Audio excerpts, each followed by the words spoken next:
How to fix the Outlook sync issues. Hey guys, welcome back to the channel. If you're having this problem on your Outlook, here are some solutions that you can try on. First and foremost, make sure you have a reliable and strong internet connection, as weak internet connectivity can lead to sync problems.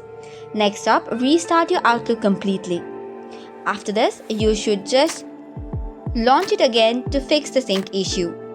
Likewise, another option is to update your Outlook to the latest version.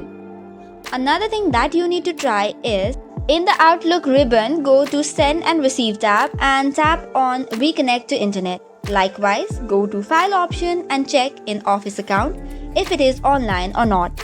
Other thing that you can try is resync your email account again, and you can try for manual sync as well. Additionally, check for the folder sync settings and check for the synchronization.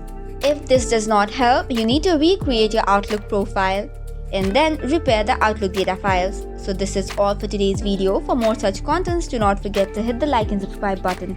Thank you and keep watching.